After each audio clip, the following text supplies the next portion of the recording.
ನಮಸ್ಕಾರ ಸ್ನೇಹಿತರೆ, ಹೇಗಿದ್ದೀರಿ? ಎಲ್ಲರೂ ಚೆನ್ನಾಗಿದ್ದಾರೆ ಅಂದ್ಕೊಂಡಿದ್ದೀನಿ ಸ್ನೇಹಿತರೆ. ಎಲ್ರಿಗೂ SPP ಮೀಡಿಯಾದ ಮತ್ತೊಂದು ವಿಡಿಯೋಗೆ ತಮಗೆಲ್ಲರಿಗೂ ಸ್ವಾಗತ ಸುಸ್ವಾಗತ. ಸ್ನೇಹಿತರೆ, 2025ರ ಈ ಒಂದು ವರ್ಷದಲ್ಲಿ ಈ ಅಕ್ಟೋಬರ್ ತಿಂಗಳಿನಲ್ಲಿ ಮಕರ ರಾಶಿಯವರ ಭವಿಷ್ಯ ಹೇಗಿರಲಿದೆ, ಈ ಮಕರ ರಾಶಿಯವರಿಗೆ ಸಂಬಂಧಪಟ್ಟಂತೆಯೇ ಈ ಅಕ್ಟೋಬರ್ ತಿಂಗಳಿನಲ್ಲಿ ಉಂಟಾಗ್ತಿರುವಂತಹ ಗ್ರಹ ಸಂಚಾರದ ಬದಲಾವಣೆಯಿಂದಾಗಿ ನಿಮ್ಮ ಜೀವನದಲ್ಲಿ ಏನೆಲ್ಲ ಬದಲಾವಣೆಗಳನ್ನು ಕಾಣಲಿದ್ದೀರಿ, ನಿಮ್ಮ ಜೀವನದ ವಿವಿಧ ಅಂಶಗಳಾದಂತಹ ವೃತ್ತಿ, ಆರೋಗ್ಯ, ವೈವಾಹಿಕ ಜೀವನ, ಕೌಟುಂಬಿಕ ಜೀವನ, ಶಿಕ್ಷಣ, ಆರ್ಥಿಕ ಸ್ಥಿತಿ ಮತ್ತು ವ್ಯವಹಾರದಲ್ಲಿ ಏನೆಲ್ಲ ಬದಲಾವಣೆಗಳನ್ನು ಕಾಣಲಿದ್ದೀರಿ, ಯಾವುದರಲ್ಲಿ ಶುಭವಾಗಲಿದೆ, ಯಾವುದರಲ್ಲಿ ಬಹಳ ಎಚ್ಚರಿಕೆಯನ್ನು ವಹಿಸಬೇಕು ಈ ತಿಂಗಳಿನಲ್ಲಿ ಈ ರಾಶಿಯವರು ಎಂಬುದರ ಸಂಪೂರ್ಣ ಮಾಹಿತಿಯನ್ನು ತಿಳಿಸ್ಕೊಡ್ತಾ ಹೋಗ್ತಾನೆ ಸ್ನೇಹಿತರೆ. ಆದ್ದರಿಂದ ವಿಡಿಯೋನ ಸ್ಕಿಪ್ ಮಾಡದೆ ಇಲ್ಲಿಂದ ಕೊನೆ ತನಕ ನೋಡ್ತಾ ಬನ್ನಿ. ಸ್ಕಿಪ್ ಮಾಡಿ ವಿಡಿಯೋನ ನೋಡೋದ್ರಿಂದ ನಿಮಗೆ ಅಷ್ಟು ಇನ್ಫಾರ್ಮೇಷನ್ ಅರ್ಥ ಆಗೋದಿಲ್ಲ ಸ್ನೇಹಿತರೆ. ಸೊ ಫಸ್ಟಿಂದ ಎಂಡ್ ತನಕ ವಿಡಿಯೋನ ವಾಚ್ ಮಾಡಿ. ಹಾಗೆ ನಮ್ಮ ಈ ವಿಡಿಯೋ ಇಷ್ಟ ಆಗಿತ್ತು ಅಂದರೆ ವಿಡಿಯೋಗೆ ಒಂದು ಲೈಕ್ ಮಾಡಿ ಸ್ನೇಹಿತರೆ. ಯಾರಿನ್ನೂ ಚಾನಲ್ನ ಸಬ್ಸ್ಕ್ರೈಬ್ ಮಾಡ್ಕೊಂಡಿಲ್ಲ ಅವರು ಈಗಲೇ ಸಬ್ಸ್ಕ್ರೈಬ್ ಮಾಡ್ಕೊಳ್ಳಿ. ಸಬ್ಸ್ಕ್ರೈಬ್ ಮಾಡಿಕೊಂಡು ಪ್ರತಿನಿತ್ಯ ವಿಡಿಯೋನ ವಾಚ್ ಮಾಡ್ತಿರೋರಿಗೆ ಥ್ಯಾಂಕ್ ಯು ಸೋ ಮಚ್ ಅಂತ ಹೇಳ್ತಾ, ಹಾಗೆ ನಿಮ್ಮ ಫ್ರೆಂಡ್ಸ್ ಮತ್ತು ಫ್ಯಾಮಿಲಿಗೆ ಇದೇ ವಿಡಿಯೋನ ಶೇರ್ ಮಾಡಿ. ಇದರಿಂದ ಅವರು ಕೂಡ ಅವರವರ ರಾಶಿಯ ಬಗ್ಗೆ ತಿಳ್ಕೊಳ್ಳಿಕ್ಕೆ ಸಹಾಯವಾಗ್ತದೆ ಅಂತ ಹೇಳ್ತಾ, ಇನ್ನು ತಡ ಮಾಡೋದು ಬೇಡ ಸ್ನೇಹಿತರೆ. ಈ ಮಕರ ರಾಶಿಯವರಿಗೆ ಗ್ರಹದ ಸಂಚಾರಗಳು ಹೇಗಿರಲಿದೆ ಈ ತಿಂಗಳಿನಲ್ಲಿ ಅಂತ ಮೊದಲನೇದಾಗಿ ನೋಡ್ತಾ ಬರೋಣ. ಸೂರ್ಯಗ್ರಹದ ವಿಚಾರಕ್ಕೆ ಬರೋದಾದರೆ, ಸೂರ್ಯನು ಕನ್ಯಾ ರಾಶಿಯಲ್ಲಿ ಅಕ್ಟೋಬರ್ 17ರವರೆಗೆ ಇರಲಿದ್ದಾನೆ ಸ್ನೇಹಿತರೆ. ಅಕ್ಟೋಬರ್ 17ರ ನಂತರ ತುಲಾ ರಾಶಿಗೆ ರಾಶಿ ಬದಲಾವಣೆಯನ್ನು ಮಾಡಿ ಪ್ರವೇಶವನ್ನು ಮಾಡಲಿದ್ದಾನೆ ಸ್ನೇಹಿತರೆ. ಇನ್ನು ಬುಧ ಗ್ರಹದ ವಿಚಾರಕ್ಕೆ ಬರೋದಾದರೆ, ಬುಧನೂ ಕೂಡ ಕನ್ಯಾ ರಾಶಿಯಲ್ಲಿ ಅಕ್ಟೋಬರ್ 1 ಮತ್ತು 2ರವರೆಗೆ ಇರಲಿದ್ದು, ಅಕ್ಟೋಬರ್ 3ರಿಂದ 23ರವರೆಗೆ ತುಲಾ ರಾಶಿಯಲ್ಲಿ ಮುಂದುವರಿತಾ ಬಂದರೆ ವೃಶ್ಚಿಕ ರಾಶಿಗೆ ಅಕ್ಟೋಬರ್ 24ರಂದು ಪ್ರವೇಶವನ್ನು ಮಾಡಲಿದ್ದಾನೆ ಸ್ನೇಹಿತರೆ. ಇನ್ನು ಶುಕ್ರ ಗ್ರಹದ ವಿಚಾರಕ್ಕೆ ಬರೋದಾದರೆ, ಸಿಂಹ ರಾಶಿಯಲ್ಲಿ ಅಕ್ಟೋಬರ್ 8ರವರೆಗೆ ಶುಕ್ರನು ಈಗ ಇರಲಿದ್ದು, ಕನ್ಯಾ ರಾಶಿಗೆ ಅಕ್ಟೋಬರ್ 9ರಂದು ಪ್ರವೇಶವನ್ನು ಶುಕ್ರ ಮಾಡಲಿದ್ದಾನೆ ಸ್ನೇಹಿತರೆ. ಇನ್ನು ಮಂಗಳ ಗ್ರಹದ ವಿಚಾರಕ್ಕೆ ಬರೋದಾದರೆ, ಮಂಗಳನು ತುಲಾ ರಾಶಿಯ 10ನೇ ಮನೆಯಲ್ಲಿ ಅಕ್ಟೋಬರ್ 26ರವರೆಗೆ ಇರಲಿದ್ದು, ವೃಶ್ಚಿಕ ರಾಶಿಗೆ ಅಕ್ಟೋಬರ್ 27ರಿಂದ ಪ್ರವೇಶವನ್ನು ಮಾಡಲಿದ್ದಾನೆ ಸ್ನೇಹಿತರೆ. ಇನ್ನು ಗುರುಗ್ರಹದ ವಿಚಾರಕ್ಕೆ ಬರೋದಾದರೆ, ಮಿಥುನ ರಾಶಿಯಲ್ಲಿ ಅಕ್ಟೋಬರ್ 17ರವರೆಗೆ ಗುರು ಇರಲಿದ್ದು, ಕಟಕ ರಾಶಿಗೆ ಅಕ್ಟೋಬರ್ 18ರ ನಂತರ ಪ್ರವೇಶವನ್ನು ಮಾಡಲಿದ್ದಾನೆ ಸ್ನೇಹಿತರೆ.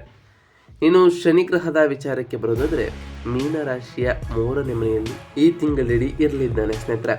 ಇನ್ನು ರಾಹು ಕೇತುಗಳ ವಿಚಾರಕ್ಕೆ ಬರೋದಾದರೆ, ರಾಹು ಕುಂಭ ರಾಶಿಯ 2ನೇ ಮನೆಯಲ್ಲಿ ಇರಲಿದ್ದು, ಕೇತು ಸಿಂಹ ರಾಶಿಯ 8ನೇ ಮನೆಯಲ್ಲಿ ಈ ತಿಂಗಳಿಡೀ ಮುಂದುವರಿತಾ ಬರ್ತಾರೆ ಸ್ನೇಹಿತರೆ. ಒಟ್ಟಾರೆಯಾಗಿ ಈ ಮಕರ ರಾಶಿಯವರಿಗೆ ಮಿಶ್ರ ಫಲಿತಾಂಶಗಳನ್ನು ನೀಡುವಂತಹ ತಿಂಗಳು ಇದಾಗಿರಲಿದ್ದು, ವೃತ್ತಿಪರವಾಗಿ ಕೆಲವು ಸಕಾರಾತ್ಮಕವಾದ ಬದಲಾವಣೆಗಳನ್ನು ಕಾಣ್ತಾ ಹೋಗ್ತದೆ.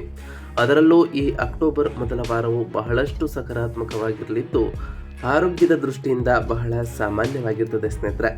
ನಿಮ್ಮ ವೃತ್ತಿಯಲ್ಲಿ ಸುಧಾರಣೆ ಮತ್ತು ಬದಲಾವಣೆಗಳನ್ನು ಈ ತಿಂಗಳು ಕಾಣುವಂತಹ ಸ್ಥಿತಿ ಎದುರಾಗಲಿದ್ದು, ನೀವು ಹೊಸ ಉದ್ಯೋಗಕ್ಕಾಗಿ ಹುಡುಕುತ್ತಿದ್ದರೆ ಅಥವಾ ಬಡ್ತಿ ಅಥವಾ ಸುಧಾರಣೆಗಾಗಿ ಪ್ರಯತ್ನವನ್ನು ಪಡುತ್ತಿದ್ದರೆ ಈ ತಿಂಗಳು ನಿಮಗೆ ಬಯಸಿದಂತಹ ಸ್ಥಾನವನ್ನು ಸಾಧಿಸಲು ಸಹಾಯ ಸಿಗ್ತಾ ಹೋಗ್ತದೆ. ಸ್ಥಾನ ಬದಲಾವಣೆಯನ್ನು ಕೂಡ ಇದೇ ತಿಂಗಳಿನಲ್ಲಿ ನೀವು ಕಾಣಬಹುದಾಗಿದೆ ಸ್ನೇಹಿತರೆ. ವಿದೇಶಿ ಅವಕಾಶಕ್ಕಾಗಿ ಪ್ರಯತ್ನಿಸುವಂಥವರಿಗೆ ಸಕಾರಾತ್ಮಕವಾದ ಫಲಿತಾಂಶಗಳು ಸಿಗ್ತಾ ಹೋಗ್ತವೆ. ಯಾವುದೇ ಜವಾಬ್ದಾರಿಯನ್ನು ಸ್ವೀಕರಿಸುವ ಮೊದಲು ಬಹಳ ಜಾಗರೂಕರಾಗಿ ಇರಬೇಕಾಗಿರುತ್ತದೆ ಈ ಮಕರ ರಾಶಿಯವರು. ಕೆಲಸವನ್ನು ಪೂರ್ಣಗೊಳಿಸಿದ ನಂತರ ನಿಮಗೆ ಕಡಿಮೆ ಕೀರ್ತಿ ಅಥವಾ ಸಹೋದ್ಯೋಗಿಯಿಂದ ಅನುಮಾನವು ಎದುರಾಗಬಹುದು. ವಿಶೇಷವಾಗಿ ತಿಂಗಳ ಮಧ್ಯದ ನಂತರ ದಾಖಲೆಗಳು ಮತ್ತು ಇಮೇಲ್ಗಳನ್ನು ಸ್ಪಷ್ಟವಾಗಿ ಈ ರಾಶಿಯವರು ಇಡಬೇಕಾಗಿರುತ್ತದೆ ಸ್ನೇಹಿತರೆ.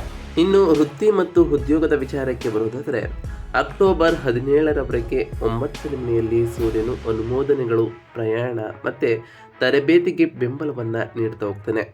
10ನೇ ಮನೆಯಲ್ಲಿ ಬುಧ ಅಕ್ಟೋಬರ್ 3ರಿಂದ 23ರ ನಡುವೆ ಇರುವ ಕಾರಣ ಸಭೆಗಳು, ಸಂದರ್ಶನಗಳು ಮತ್ತು ಯೋಜನೆಗಳಿಗೆ ಸಹಾಯವನ್ನು ಮಾಡ್ತಾ ಹೋಗ್ತಾನೆ ಸ್ನೇಹಿತರೆ.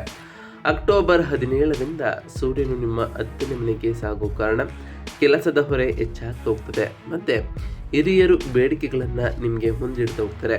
ವಿನಯಶೀಲರಾಗಿರಿ ಮತ್ತು ಕೊನೆಯ ಕ್ಷಣದ ಬದಲಾವಣೆಗಳನ್ನು ಈ ರಾಶಿಯವರು ತಪ್ಪಿಸಬೇಕಾಗಿರ್ತದೆ. ಅಕ್ಟೋಬರ್ 18ರಿಂದ ನಿಮ್ಮ 7ನೇ ಮನೆಯಲ್ಲಿ ಉಚ್ಚ ಸ್ಥಾನದಲ್ಲಿ ಗುರು ಇರೋದರಿಂದ ಹಿರಿಯರು ಮತ್ತು ಪಾಲುದಾರರಿಂದ ಬೆಂಬಲವೂ ಕೂಡ ಸಿಗ್ತಾ ಹೋಗ್ತದೆ ಮತ್ತು ಮಾತುಕತೆಗಳು ಹಾಗೂ ವಿದೇಶಿ ಸಂಬಂಧಗಳಲ್ಲಿ ಸಹಾಯವನ್ನು ಗುರು ನಿಮಗೆ ಮಾಡಲಿದ್ದಾನೆ. ತಿಂಗಳ ಹೆಚ್ಚಿನ ಭಾಗ 10ನೇ ಮನೆಯಲ್ಲಿ ಮಂಗಳನು ಶಕ್ತಿಯನ್ನು ನೀಡೋ ಕಾರಣ ಅಕ್ಟೋಬರ್ 27ರ ನಂತರ 11ನೇ ಮನೆಯಲ್ಲಿ ತಂಡಗಳು ಮತ್ತು ನೆಟ್ವರ್ಕ್ಗಳು ಫಲಿತಾಂಶಗಳಿಗೆ ಸಹಾಯವನ್ನು ಮಾಡ್ತಾ ಹೋಗ್ತದೆ ಸ್ನೇಹಿತರೆ. ಇನ್ನು ಆರ್ಥಿಕ ವಿಚಾರದ ಬಗ್ಗೆ ಮಾತನಾಡ್ತಾ ಬರೋದಾದರೆ, ಆರ್ಥಿಕವಾಗಿ ಈ ಅಕ್ಟೋಬರ್ ತಿಂಗಳು ಬಹಳ ಉತ್ತಮವಾದಂತಹ ಸಮಯವಾಗಿರ್ತದೆ.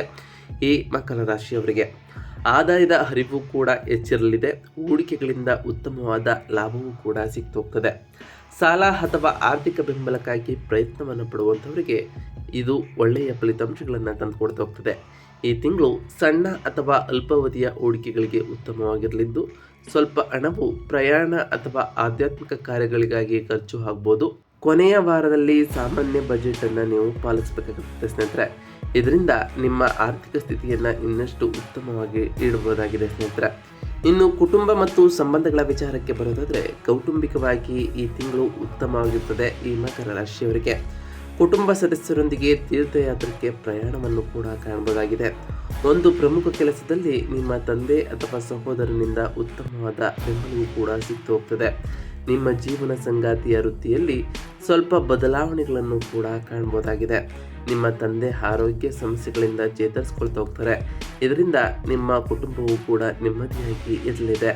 ಅದರಲ್ಲೂ ನಿಮ್ಮ ಸಂಗಾತಿಯಿಂದ ಸಂಪೂರ್ಣ ಬೆಂಬಲ ದೊರಕುವುದರಿಂದ ಈ ತಿಂಗಳಿನಲ್ಲಿ ಯಾವುದೇ ರೀತಿಯ ಸಮಸ್ಯೆಗಳನ್ನು ನೀವು ಕಾಣೋದಿಲ್ಲ ಸ್ನೇಹಿತರೆ.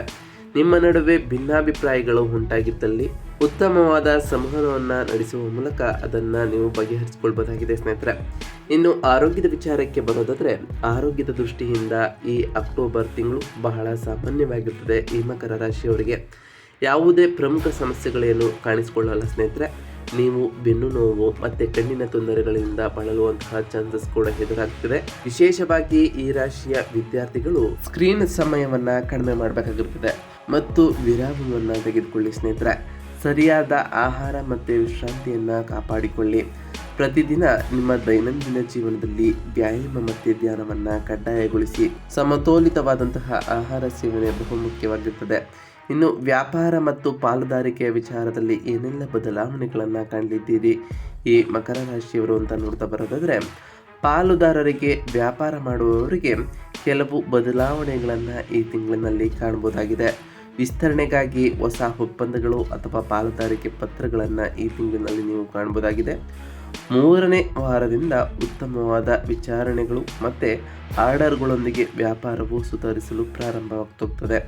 ಮೊದಲ 2 ವಾರಗಳು ಆದಾಯಕ್ಕೆ ಸಾಮಾನ್ಯವಾಗಿರ್ತದೆ ಸ್ನೇಹಿತರೆ. ಹೊಸ ಉದ್ಯಮವನ್ನು ಪ್ರಾರಂಭಿಸಬೇಕು ಅಂತ ಅಂದ್ಕೊಂಡಿದ್ದವರಿಗೆ ಈ ತಿಂಗಳು ಉತ್ತಮವಾಗೋದಿಲ್ಲ ಸ್ನೇಹಿತರೆ. ಮುಂದಿನ ತಿಂಗಳಿನಲ್ಲಿ ಸ್ಪಷ್ಟ ಸಂಕೇತಗಳಿಗಾಗಿ ನೀವು ಕಾಯಬೇಕಾಗಿರ್ತದೆ ಸ್ನೇಹಿತರೆ. ಈ ರಾಶಿಯವರು ಪ್ರಮುಖವಾಗಿ ಪಾಲುದಾರರೊಂದಿಗೆ ಪಾರದರ್ಶಕತೆಯಿಂದ ಇರಬೇಕಾಗಿರುತ್ತದೆ ಸ್ನೇಹಿತರೆ.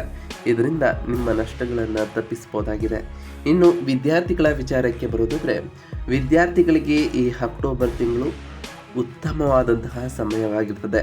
ಶಿಕ್ಷಕರು ನಿಮಗೆ ಬೆಂಬಲವನ್ನು ನೀಡ್ತಾ ಬರ್ತಾರೆ ಮತ್ತು ನಿಮ್ಮ ಆತ್ಮವಿಶ್ವಾಸವೂ ಕೂಡ ಹೆಚ್ಚಾಗಲಿದ್ದು, ನೀವು ಪರೀಕ್ಷೆಗಳು ಮತ್ತು ಓದಿನಲ್ಲಿ ಉತ್ತಮವಾದ ಸಾಧನೆಯನ್ನು ಕೂಡ ಮಾಡ್ತಾ ಹೋಗ್ತೀರಿ. ವಿದೇಶಿ ಸಂಸ್ಥೆಗಳಲ್ಲಿ ಪ್ರವೇಶಕ್ಕಾಗಿ ಕಾಯುವಂಥವರು ಉತ್ತಮವಾದ ಫಲಿತಾಂಶಗಳನ್ನು ಇದೇ ತಿಂಗಳಿನಲ್ಲಿ ಕಾಣಬಹುದಾಗಿದೆ ಸ್ನೇಹಿತರೆ. ಸ್ಪರ್ಧಾತ್ಮಕ ಪರೀಕ್ಷೆಗಳಿಗಾಗಿ ತಯಾರಿಯನ್ನು ನಡೆಸುವಂಥವರು ಕೂಡ ಉತ್ತಮವಾದ ಸಾಧನೆಯನ್ನು ನೀವು ಮಾಡಬಹುದಾಗಿದೆ ಸ್ನೇಹಿತರೆ. ಅದರಲ್ಲೂ ಹೊಸ ಕೌಶಲ್ಯಗಳನ್ನು ಕಲಿಬೇಕು ಅಂದ್ಕೊಂಡಿರೋರಿಗೆ ಇದು ಸರಿಯಾದ ಸಮಯ ಆಗಿರೋದ್ರಿಂದ ಈ ಕೌಶಲ್ಯಗಳನ್ನು ಕಲಿತಾ ಬನ್ನಿ. ಇದು ನಿಮ್ಮ ಭವಿಷ್ಯದ ನಿರ್ಮಾಣವನ್ನು ಮಾಡ್ತಾ ಹೋಗ್ತದೆ. ಶನಿಯು ಶಿಸ್ತಿಗೆ ಹೆಚ್ಚಿನ ಮಹತ್ವವನ್ನು ಕೊಡೋದ್ರಿಂದ ಈ ರಾಶಿಯವರು ಬಹಳ ಶಿಸ್ತಿನಿಂದ ಇರಬೇಕಾಗುತ್ತದೆ. ಶಿಸ್ತಿನಿಂದ ಇರುವುದರ ಜೊತೆಗೆ ಸಮಯ ಪರಿಪಾಲನೆಯನ್ನು ಮಾಡಿಕೊಂಡು ಶ್ರದ್ಧೆಯಿಂದ ಏಕಾಗ್ರತೆಯಿಂದ ನೀವು ಓದಿನತ್ತ ಗಮನವನ್ನು ಕೊಟ್ಟಿದ್ದೆ ಆದರೆ ಉತ್ತಮವಾದ ಫಲಿತಾಂಶಗಳನ್ನು ಕಾಣ್ತೀರಿ. ಒಟ್ಟಾರೆಯಾಗಿ ಈ ಅಕ್ಟೋಬರ್ ತಿಂಗಳಿನಲ್ಲಿ ಮಕರ ರಾಶಿಯವರಿಗೆ ಒಂದಿಷ್ಟು ಸಕಾರಾತ್ಮಕವಾದ ಬದಲಾವಣೆಗಳು ಎದುರಾಗ್ತಾ ಬಂದರೆ ಒಂದಿಷ್ಟು ಎಚ್ಚರಿಕೆಯ ಸೂಚನೆಗಳನ್ನು ಕೂಡ ಕಾಣ್ತಾ ಹೋಗ್ತೀರಿ. ಗ್ರಹಗಳ ಸಕಾರಾತ್ಮಕ ಶಕ್ತಿಯನ್ನು ಹೆಚ್ಚಿಸಲು ಮತ್ತು ಎಚ್ಚರಿಕೆಯ ಸೂಚನೆಗಳಿಗೆ ಇರುವಂತಹ ಪರಿಹಾರಗಳೇನು ಅಂತ ಒಂದೊಂದಾಗಿ ತಿಳಿಸ್ಕೊಡ್ತಾ ಹೋಗ್ತೇನೆ ಸ್ನೇಹಿತರೆ. ಗಮನ ಬಿಟ್ಟು ನೋಡ್ತಾ ಬನ್ನಿ. 10ನೇ ಮನೆಯಲ್ಲಿ ಸೂರ್ಯನು ಇರುವ ಕಾರಣ ಅಕ್ಟೋಬರ್ 17ರಿಂದ ಪ್ರತಿ ಭಾನುವಾರದಂದು ಸೂರ್ಯನಿಗೆ ನೀರನ್ನು ಆರ್ಘ್ಯದ ರೂಪದಲ್ಲಿ ಅರ್ಪಿಸಿ ಸ್ನೇಹಿತರೆ. ಹಾಗೆಯೇ ಆದಿತ್ಯ ಹೃದಯ ಸ್ತೋತ್ರವನ್ನು ಪಠಿಸಿ. 9ನೇ ಮನೆಯಲ್ಲಿ ಶುಕ್ರನು ಇರೋ ಕಾರಣ ಪ್ರತಿ ಶುಕ್ರವಾರದಂದು ತಾಯಿ ಲಕ್ಷ್ಮೀ ದೇವಿಯನ್ನು ಪೂಜಿಸಿ ಸ್ನೇಹಿತರೆ. ಲಕ್ಷ್ಮೀ ದೇವಿಗೆ ಪ್ರಿಯವಾಗಿರುವಂತಹ ಬಿಳಿ ಹೂವುಗಳನ್ನು ಅರ್ಪಿಸಿ ಪೂಜೆಯನ್ನು ಸಲ್ಲಿಸೋದ್ರಿಂದ ಆ ಲಕ್ಷ್ಮೀ ದೇವಿಯ ಕೃಪೆಗೆ ನೀವು ಪಾತ್ರರಾಗ್ತೀರಿ. ಪ್ರಯಾಣ ಅಥವಾ ತೀರ್ಥಯಾತ್ರೆಗಳಲ್ಲಿ ವಾದಗಳನ್ನು ತಪ್ಪಿಸಿ ಸ್ನೇಹಿತರೆ. 7ನೇ ಮನೆಯಲ್ಲಿ ಉಚ್ಚ ಸ್ಥಾನದಲ್ಲಿ ಗುರು ಇರೋ ಕಾರಣ ಹಿರಿಯರು ಮತ್ತು ಮಾರ್ಗದರ್ಶಕರನ್ನು ಗೌರವಿಸ್ತಾ ಬನ್ನಿ. ಪ್ರತಿ ಗುರುವಾರದಂದು ಹಳದಿ ಬಣ್ಣದ ಸಿಹಿ ತಿಂಡಿಗಳನ್ನು ದಾನ ಮಾಡಿ. ಪ್ರತಿ ಗುರುವಾರ ಓಂ ಬೃಹಸ್ಪತಾಯ ನಮಃ ಎಂಬ ಮಂತ್ರವನ್ನು ಜಪಿಸೋದ್ರಿಂದ ಆ ಗುರುದೇವರ ಆಶೀರ್ವಾದಕ್ಕೆ ನೀವು ಕಾರಣರಾಗ್ತೀರಿ. ಹಾಗೆಯೇ ನೀವು ಅಂದುಕೊಂಡಿರುವಂತಹ ಕಾರ್ಯಗಳು ಕೂಡ ನೆರವೇರ್ತಾ ಬರ್ತದೆ ಸ್ನೇಹಿತರೆ. ಇನ್ನು 2ನೇ ಮನೆಯಲ್ಲಿ ರಾಹು ಇರೋ ಕಾರಣ ಹಣದ ವಿಷಯಗಳಲ್ಲಿ ಎಚ್ಚರಿಕೆಯಿಂದ ಮಾತನಾಡ್ತಾ ಬನ್ನಿ. ಹಠಾತ್ ಖರೀದಿಗಳನ್ನು ತಪ್ಪಿಸಿ ಯೋಚನೆ ಮಾಡಿ ಅದಾದ ನಂತರ ಖರೀದಿಯನ್ನು ಮಾಡಿ ಸ್ನೇಹಿತರೆ. ಇದರಿಂದ ನಿಮ್ಮ ನಷ್ಟವನ್ನು ತಪ್ಪಿಸ್ಬೋದಾಗಿದೆ. ಹಾಗೆಯೇ ಪ್ರತಿ ಮಂಗಳವಾರದಂದು ಮಂಗಳ ದೇವನ ಜಪವನ್ನು ಮಾಡಿ ಸ್ನೇಹಿತರೆ. ಓಂ ಅಂಗರಾಯಕಾಯ ನಮಃ ಎಂಬ ಮಂತ್ರವನ್ನು ಜಪಿಸಿ. ಇದರಿಂದ ಆ ಮಂಗಳ ದೇವನ ಕೃಪೆಗೆ ನೀವು ಪಾತ್ರರಾಗ್ತೀರಿ. ಪ್ರತಿ ಶನಿವಾರ ಆ ಶನಿ ದೇವರ ಜಪವನ್ನು ಮಾಡಿ. ಶನಿ ದೇವರಿಗೆ ಪ್ರಿಯವಾಗಿರುವಂತಹ ಕಪ್ಪು ಎಳ್ಳಿನ ಬತ್ತಿಯನ್ನು ಶನಿದೇವರ ದೇವಸ್ಥಾನದಲ್ಲಿ ಹಚ್ಚೋದ್ರಿಂದ ಆ ಶನಿದೇವರ ಸಕಾರಾತ್ಮಕ ಪ್ರಭಾವಕ್ಕೆ ನೀವು ಕಾರಣರಾಗ್ತೀರಿ. ಹಾಗೆಯೇ ನೀವು ಅಂದುಕೊಂಡಿರುವಂತಹ ಕಾರ್ಯಗಳು ಕೂಡ ನೆರವೇರ್ತಾ ಬರ್ತದೆ. ನಾವು ತಿಳಿಸ್ಕೊಟ್ಟಿರುವಂತಹ ಈ ಎಲ್ಲ ಸರಳ ಪರಿಹಾರಗಳನ್ನು ಈ ರಾಶಿಯವರು ಮಾಡಿದ್ದೇ ಆದರೆ ನಿಮ್ಮ ಜೀವನದಲ್ಲಿ ಸಾಕಷ್ಟು ಬದಲಾವಣೆಗಳನ್ನು ಕಾಣ್ತಾ ಹೋಗ್ತೀರಿ. ಇದರಿಂದ ನೀವು ಅಂದುಕೊಂಡಿರುವಂತಹ ಕಾರ್ಯಗಳು ಕೂಡ ಯಾವುದೇ ಅಡೆತಡೆ ಇಲ್ಲದೆ ನೆರವೇರ್ತಾ ಬರ್ತದೆ ಸ್ನೇಹಿತರೆ. ಇದಾಗಿತ್ತು ಇವತ್ತಿನ ಒಂದು ವಿಡಿಯೋ ಸ್ನೇಹಿತರೆ. ವಿಡಿಯೋ ಇಷ್ಟ ಆಗಿತ್ತು ಅಂದರೆ ವಿಡಿಯೋಗೆ ಒಂದು ಲೈಕ್ ಮಾಡಿ. ಯಾರೇನು ನಮ್ಮ ಚಾನಲ್ನ ಸಬ್ಸ್ಕ್ರೈಬ್ ಮಾಡ್ಕೊಂಡಿಲ್ಲ ಅವರು ಈಗಲೇ ಸಬ್ಸ್ಕ್ರೈಬ್ ಮಾಡ್ಕೊಳ್ಳಿ. ಸಬ್ಸ್ಕ್ರೈಬ್ ಮಾಡಿಕೊಂಡು ಪ್ರತಿನಿತ್ಯ ವಿಡಿಯೋ ವಾಚ್ ಮಾಡ್ತಿರೋರಿಗೆ ಥ್ಯಾಂಕ್ ಯು ಸೋ ಮಚ್ ಅಂತ ಹೇಳ್ತಾ, ಹಾಗೆ ಕಮೆಂಟ್ನಲ್ಲಿ ಓಂ ಶನೈಶ್ವರಾಯ ನಮಃ, ಓಂ ಅಂಗರಾಯಕಾಯ ನಮಃ, ಓಂ ಗುರುವೇ ನಮಃ, ಓಂ ಲಕ್ಷ್ಮೀನಾರಾಯಣಾಯ ನಮಃ, ಓಂ ಸೂರ್ಯದೇವಾಯ ನಮಃ, ಓಂ ರಾಹುಕೇತುವೇ ನಮಃ ಎಂದು ಕಮೆಂಟ್ ಮಾಡಿ ಸ್ನೇಹಿತರೆ. ಆ ಶನಿದೇವರು, ಮಂಗಳದೇವ, ಗುರುದೇವ ಹಾಗೆ ಲಕ್ಷ್ಮೀನಾರಾಯಣ, ರಾಹುಕೇತು ನಿಮಗೆ ಆಯುಷ್ಯ ಆರೋಗ್ಯ ಸಮೃದ್ಧಿಯನ್ನು ಕೊಟ್ಟು ಕಾಪಾಡಲಿ. ಆ ಸೂರ್ಯದೇವನ ಕೃಪೆಯಿಂದ ನೀವು ಅಂದುಕೊಂಡಿರುವಂತಹ ಕಾರ್ಯಗಳು ನೆರವೇರಲಿ ಅಂತ ದೇವರಲ್ಲಿ ಕೇಳ್ಕೊಳ್ತಾ ಇವತ್ತಿನ ಒಂದು ವಿಡಿಯೋನ ಮುಗಿಸ್ತಿದ್ದೀನಿ ಸ್ನೇಹಿತರೆ. ಸಿಗ್ತೀನಿ ಮತ್ತೊಂದು ವಿಡಿಯೋದೊಂದಿಗೆ. Thank you for watching.